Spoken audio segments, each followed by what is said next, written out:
that forensic review or audit was damning in so many ways, and I did participate in the meeting that was held afterwards with both Executive Harley and Mayor Wilson and others to basically the King County the KCRHA governing board, of which I'm an alternate.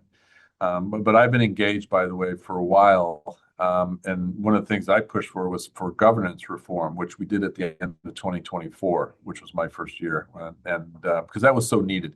And if we didn't make those governance changes, the city council would have ended the KCRHA at that point. The city is in fiscal distress, the county is in fiscal distress, and so is the state. And that triple combination is not good for us. And so we need to be working together as different entities. And this is why we need the regional approach. But then we also have to have the oversight piece done. Like we work the governance structure, but then we have to ensure that the operations and the financial pieces are also being done right.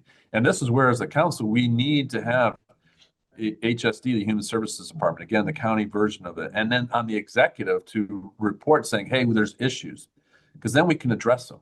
We've definitely been notified now with this audit. And then again, I sat in on the Clark Nuber presentation as a alternate board member of the KCRHA.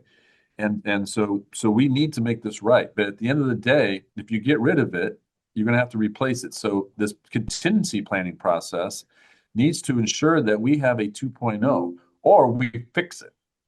And because we can't do this alone. There's some that say we should just do everything by ourselves. That is a mistake, because it's not a Seattle problem on the Seattle homelessness problem on the streets of Seattle. It is a regional homelessness problem on our streets. And if we're not engaging, this is like doing the same thing in terms of ignoring those factors like mental, the public health piece. As I've often said many times, we cannot succeed in public safety if we don't also succeed in public health. And when I say public health, the mental health, behavioral health, all these, and then also the addiction pieces, they all play into this. And so if we're going to be successful, we have to factor that in.